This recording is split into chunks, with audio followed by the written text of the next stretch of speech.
हर चीज की एक सीमा होती है, हर चीज कहीं ना कहीं जाकर रुकती है, उसका अंत निश्चित है। जैसे कि मौत को भी एक ना एक दिन मौत आनी है, ठीक वैसे ही जैसे कि इस पानी का जितना स्पेस था उतना इस गिलास ने ले लिया, बाकी वो ओवरफ्लो होकर जमीन पर गिरने लगा था। ठीक वैसे ही कहावत है कि पाप का जो घड़ा है एक ना एक दिन तो भरना ही है। आज की कहानी में कुछ ऐसा ही होता है कि जो पाप का घड़ा था वो काफी वक्त पहले भर चुका था। ना जाने क्यों गांव वाले बर्दाश्त कर रहे थे, और बर्दाश्त की भी एक सीमा होती है, मगर यहां कोई सीमा ही नहीं थी। लगातार पाप हो रहा है, लगातार अपराध हो रहा है, मगर उस पापी को, उस अपराधी को बर्दाश्त किया जा रहा था। थोड़े बहुत नहीं, उसको 30 साल बर्दाश्त किया गया। खैर, जो कहावत है कि मौत को भी मौत आनी है, उसका अंत हुआ। और हैरान करने वाली बात यह है कि पापी पाप ना करे, अपराधी अपराध ना करे, उसके सगे बड़े भाई ने उसकी एक टांग काट डाली। और टांग काटने का सिर्फ एक ही मकसद था, एक पैर काटने का एक ही मकसद था कि ये घर पड़ा रहेगा तो फिर पाप नहीं कर पाएगा। मगर वो पापी था, वो अपराधी था क्या है अभी, उसने अपने पाप करने बंद नहीं किए। फिलहाल वो कानून के शिकंजे में है। अब मामला कोर्ट और कचहरी तक पहुंचने वाला है। अब देखने वाली बात यह है कि गांव वालों ने उसको 30 साल तक बर्दाश्त किया था, कानून और कोर्ट उसको कितना बर्दाश्त करता है, यह देखने वाली बात है। हालांकि पहले गांव वाले बिल्कुल नहीं बोल रहे थे, अब गांव का एक बच्चा, छोटा छोटा बच्चा, बड़े बड़े लोग सब एक ही मांग कर रहे हैं कि इसको जितनी जल्दी हो सके इसको फांसी पर चढ़ा दिया जाए। इसकी एक भी सांस अब बर्दाश्त नहीं होती।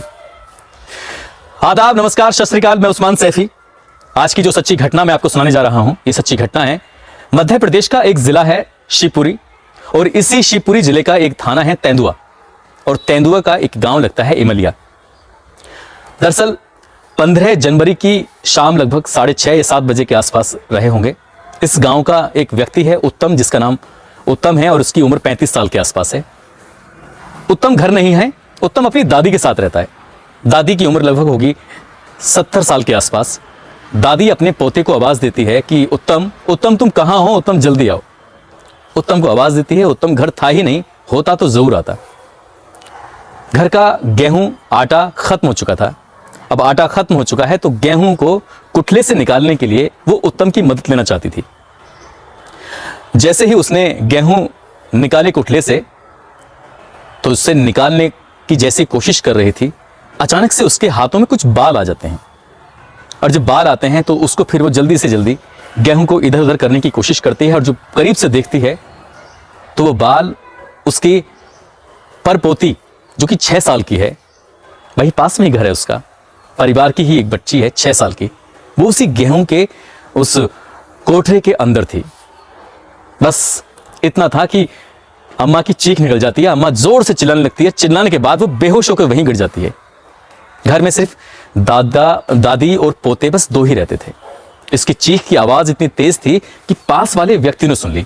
दौड़ के अम्मा के पास आते हैं, माँ को बेहोशी की हालत में देखते हैं, दादी को उठाने की कोशिश करते हैं, उठ नहीं पाती, मगर उन्होंने भी अपनी आंखों से वही सीन, वही दृश्य, वही नजारा देख लिया जो भी कुछ देर पहले दादी ने देखा था। उस बच्ची को, वो बच्ची किसी और की नहीं, इसी खानदान की, इसी परिवार की बच्ची थी, जो क्या 14 जनवरी की सुबह लगभग 10-11 बजे के आसपास से गायब थी। संक्रांति का मेला देखने के लिए लोग इमलिया से दूर गए हुए थे, पास का ही गांव था। मेला देखकर वो वापस लौट कर आते हैं तो घर में जो 6 साल की बच्ची थी वो नहीं मिली। ऐसी कोई जगह नहीं, ऐसा कोई घर नहीं, ऐसा कोई खेत नहीं जहां उस 6 साल की बच्ची को ना तलाशा गया हो।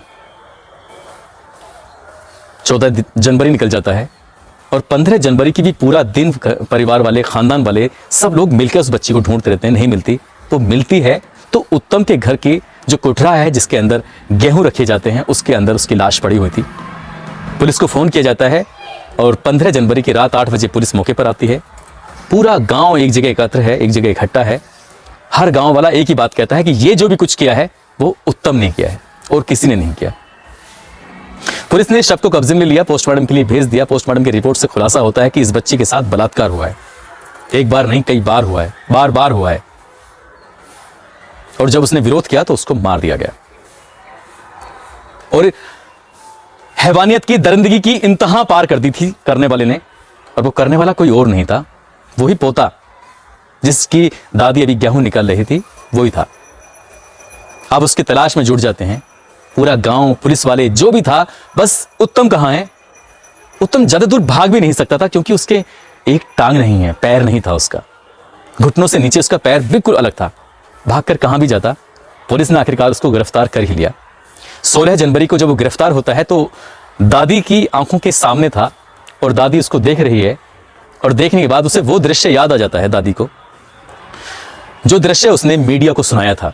जब यहाँ मीडिया 17 जनवरी को उनके यहाँ पर पहुंचती है, कुछ मीडिया के बंधु वहां जाकर उस गांव वाले से बात करते हैं, उस दादी से बात करते हैं, तो ऐसी बातें वो बताते हैं कि उस व्यक्ति ने इतने पाप किए थे कि गिनती कराई जाए तो शायद कम पड़ जाएगी। उसके पाप की शुरुआत होती है जब 5 साल का था। 5 साल का था, छोटा था, वजूद नहीं था, मगर जो बच्चे छोटे छोटी दुकान पर कुछ सामान लेने के लिए जाते हैं, चीज, टॉफी, कुछ भी जो घर से बच्चे भेजते हैं, दुकान से गए मूंगफली लेने के लिए, जो गांव का एक माहौल होता है, वैसे ही उनको वो मार कर उनसे सामान छीन लिया करता था। 5 साल का बच्चा, उसको मजा आने लगा इसमें। बात हद से ज्यादा बढ़ने लगी। फिर वो दुकान के अंदर घुस के चोरी करने लगा। 1-2 बार पकड़ा जाता है, दुकानदार विरोध करता है, डांटता है, भगा देता है, मगर उसकी बदमाशियां कम नहीं हो रही थीं। और जब जब उसको मौका मिलता था तब तब वो चोरी करता था, जानबूझकर लूटता था, बच्चों को घरों में घुस जाया करता था, जिद करके सामान लाया करता था। अभी वो बच्चा था इसलिए से कुछ नहीं कह रहा है। थोड़ा बढ़ता है, उसका वजूद भी बढ़ने लगता है। जैसे ही उसका वजूद बढ़ने लगता है तो सबसे पहला उसने हमला अपने ही बड़े भाई पे किया है, उसको मारना शुरू कर दिया। और थोड़ा बड़ा होने लगा, फिर उसने अपनी माँ को मारना शुरू किया, अपने बाप को मारना शुरू किया, आस पड़ोस के लोगों को मारना शुरू किया। जब जब उसको मौका मिलता था तब तब उसको मारना शुरू कर देता था। जब वो किशोर अवस्था में आता है, एडल्टनेस की पोजीशन में आता है, जब उसके अंदर एक मर्द होने का एहसास होने लगता है, तो उसने आसपास की जो लड़कियां थीं, आसपास की महिलाएं थीं, उनको ताड़ना शुरू कर दिया। मौका मिलता था उनको पकड़ लिया करता था, कहीं भी जहां मन में आया वहां काट लिया करता था, जहां मन में आया उस हिस्से को टच करता था, छूता था। और जब मन करता था तो किसी न किसी के साथ वो गलत काम भी करता था, गंदा काम भी करता था। माँ बाप के पास एक ना एक दिन शिकायत आती थी, परेशान होने लगे माँ बाप, भाई भी परेशान होने लगा। भाई की शादी हो जाती है। जी, इस परेशानी से, उस दुख से, उस तकलीफ से भाई बर्दाश्त नहीं कर पाया तो हाथ जोड़कर कहा कि मैं इस परेशानी से, एक दुख तकलीफ से दूर रहना चाहता हूँ, अलग रहना चाहता हूँ। अपनी बीवी बच्चों को लेकर वो अलग रहने लगा। थोड़ा बड़ा हो जाता है, अब बच्चा नहीं रहा। जब 10-12 साल का, 13 साल, 14 साल का होने लगा तो उसकी बदमाशियां, उसकी जो हैवानियत थी वो बढ़ने लगती हैं। माँ बाप भी रोज की शिकायतों से परेशान हो चुके थे और हमेशा हमेशा के लिए गांव को छोड़कर चले जाते हैं, शहर में जाते हैं, वहीं खाना कमाना हो जाता है, फिर कभी गांव की तरफ मुड़कर देखते ही नहीं है।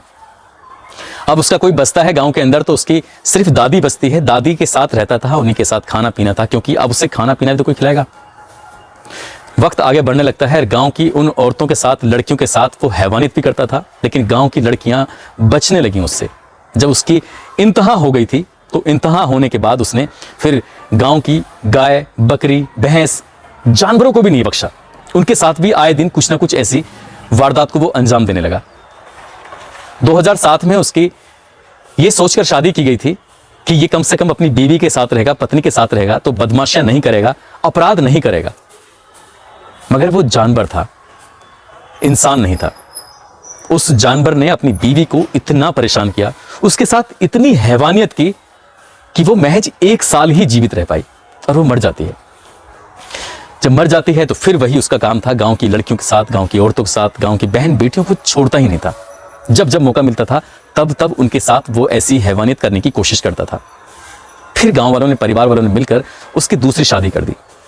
दूसरी शादी होती है लगभग 2 साल के बाद, यानी कि 2007 में पहली शादी होती है, 2009 में दूसरी शादी होती है और दूसरी बीवी उसके साथ महज 48 घंटे ही रुक पाई थी। 48 घंटे जैसे होते हैं, उसे मौका मिलता है, घर में कोई नहीं था, सारा सामान उसने इकट्ठा किया, बांधा, चुपचाप वहां से भाग गई। उसके बाद गांव के लोगों को पता चलता है, परिवार के लोगों को पता चलता है, फिर उस लड़की के परिवार के पास जाते हैं, पंचायत आयोजित करते हैं। पंचायत में भरी सभा में लड़की कहती है, मैं इंसान के साथ रह सकती हूँ, जानवर के साथ तो कतई नहीं रह सकती। कुल मिला के 48 घंटे में उसने वो सब उसकी दरिंदगी देख ली थी जो गांव वाले अभी तक देख ही नहीं पा रहे थे। फिर आगे वक्त बढ़ता है, कुछ समय मिलता है, 1-8 साल के बाद फिर उसकी शादी होती है और फिर तीसरी शादी उसकी हो जाती है और तीसरी बीवी भी उसकी उसी जुल्म को सहन कर रही थी, बर्दाश्त कर रही थी।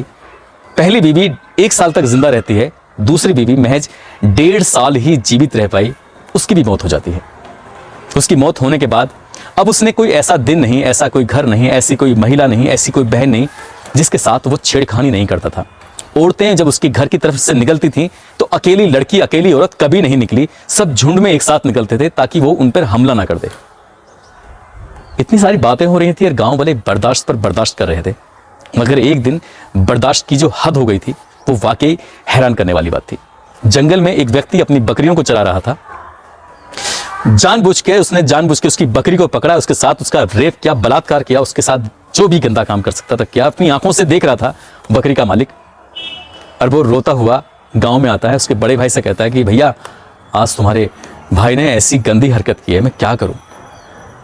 भाई ने जब ये बात सुनी तो वो अपना माथा पकड़ के बैठ जाता है और इतना गुस्से में तमतमा जाता है कि उसने एक शस्त्र उठाया, एक हथियार उठाया और सीधा अपने भाई के पास दौड़ता हुआ जाता है और उसका पैर घुटने से नीचे हमेशा हमेशा के लिए अलग कर देता है। ये कहते हुए अलग करता है कि आज के बाद तुम घर से जा ही नहीं पाओगे, कुछ गलत कर ही नहीं पाओगे। मगर उसकी गलत फहमी थी। जब पुलिस ने उसका बयान लिया, मीडिया ने जब उससे बात पूछी उसके बड़े भाई से, उत्तम के बड़े भाई से, तो उत्तम का बड़ा भाई ये कहता है कि मैं उस दिन गलत था। काश कि जो गंडासा, जो शस्त्र मैंने उसकी पैर पे चलाया था, काश वही गंडासा वही मैं उसकी गर्दन पे चला देता तो कम से कम उस गांव से बहन बेटियों पर गंदी नजर रखने वाला हमेशा हमेशा के लिए मर जाता, खत्म हो जाता। बर्दाश्त करते जा रहे थे, मगर बर्दाश्त की भी इंतहा होती है। 30 साल उन लोगों ने उसको बर्दाश्त किया और उसने अपने ही परिवार की बेटी की, जिसकी उम्र अभी 6 साल थी, 14 जनवरी को जब संक्रांति का मेला देखने के लिए, उत्सव में शामिल होने के लिए गांव के परिवार के लोग जब वहां गए थे तो ये बच्ची घर पर सोती हुई रह जाती है। और जब सो के जब उठती है तो अचानक इसकी आंख खुलने पर वो रोने लगती है और उसकी रोने की आवाजें कोई और नहीं, उसका चाचा उत्तम सुन लेता है। उत्तम के लिए एक शिकार था। उत्तम उसको उठा के लाता है और अपने घर में लाने के बाद उसके साथ गंदा काम करता है। दिन भर यही सिलसिला चल रहा था। उसने उसके मुंह में कपड़ा ठूंस रखा था, गलत काम कर रहा था, जब मौका मिल रहा था तब कर रहा था। दिन पूरा हो जाता है, रात में भी करता है, अपनी दादी से बच के भी करता है। और जब लगता है कि बात खुल जाएगी तो उसको मार कर घर के अंदर ही उसी कुठले के अंदर रख देता है जिस कुठले में उसके गेहूं रखे हुए थे। मगर पाप का घड़ा भर चुका था, बहुत पहले भर चुका था। आज तो सच्चाई सामने आनी थी जमाने की। जब सच्चाई जमाने के सामने आती है, रिपोर्टर जब ये गांव के बयान लेता है, जब उस इलाके के एसडीओपी से बातचीत की जाती है तो वो भी सुनकर सन्न रह गए थे। एसडीओपी रंजीत सिंह राजपूत कहते हैं कि अपनी जिंदगी में, अपने कार्यकाल में ऐसा हैवान अपनी आंखों से नहीं देखा जैसे हैवान वो है। फिलहाल पुलिस ने इसके विरुद्ध संबंधित धाराओं में मुकदमा दर्ज कर लिया है और उसने उस बच्ची के साथ बलात्कार की पुष्टि की है और फिर पोस्टमार्टम रिपोर्ट में भी बलात्कार की पुष्टि हो चुकी है। फिलहाल उसके खिलाफ पुलिस के पास पुख्ता सबूत हैं। बस अब देखने वाली बात यह है कि गांव वालों ने 30 साल उसको बर्दाश्त किया है, आखिरकार कोर्ट, पुलिस इस उत्तम को कितना बर्दाश्त करेगी। हालांकि गांव के लोग कह रहे हैं कि इसको जल्द से जल्द, कम से कम समय में फांसी के फंदे पर चढ़ा दिया जाए। आप तो जानते हैं कि कानून व्यवस्था वो लंबी चलती है, तमाम तारीख पे तारीख पड़ती रहती हैं। ऐसे लोगों को सालों साल जेल में रखा जाता है, खिलाया पिलाया जाता है और मोटा कर दिया जाता है। इसलिए मैं अपने चैनल के माध्यम से, मैं अपने दर्शकों के माध्यम से मैं अपील करूंगा, मध्य प्रदेश सरकार से अपील करूंगा कि ऐसे दरिंदे को कम से कम समय में अधिकतम सजा सुनाई जाए ताकि ये जमाने में, ताकि दुनिया में एक मिसाल पेश हो। और ऐसे आरोपियों को जब सबूत मिल जाते हैं तो उनके प्रति नरमी नहीं बरतनी चाहिए। दोस्तों, आज मन तो नहीं कर रहा था किसी का जन्मदिन बोलने का, क्योंकि आज की जो घटना है वाकई झकझोरने वाली घटना है। लेकिन ये दो बच्चियां हैं, इन्होंने अपील की थी। ये बिहार के छपरा की रहने वाली आराध्या हैं, अभी छोटी सी प्यारी सी बच्ची हैं। इनके पिता रोशन ने अपील की थी कि मेरी बच्ची को जन्मदिन की शुभकामनाएं दी जाएं। साथ ही उत्तर प्रदेश का जिला बुलंदशहर है और बुलंदशहर का एक ब्लॉक है पहासू, वहाँ की निशा खान पुत्री ताज मोहम्मद, इन्होंने भी अपील की थी। इनको भी जन्मदिन की बहुत सारी शुभकामनाएं, बहुत सारी मुबारकबाद। हमारी दुआ है कि आप बहुत सारी तरक्की करें, बहुत आगे बढ़ें। दोस्तों, इस कहानी को सुनाने का उद्देश्य किसी को परेशान करना नहीं है, किसी का दिल दुखाना नहीं है, बल्कि आपको बताना है, आपको जताना है। आपके आसपास इर्द गिर्द कहीं भी ऐसा गलत होता है तो आपको कम से कम जिम्मेदारी बनती है, पुलिस को फोन करिए और ऐसे आदमी के विरुद्ध कड़ी से कड़ी कार्रवाई की मांग करिए। पुलिस ऐसे लोगों से सख्ती से निपटती है। एक अधिकारी नहीं सुनता है तो दूसरा नहीं सुनता है तो तीसरे से आप कलम उठाइए और आवाज भी उठाइए कलम के साथ। ऐसे लोगों को सख्त से सख्त सजा दिलवाने में मदद करिए। आप अपना ख्याल रखें, सुरक्षित रहें, जय हिंद, जय भारत।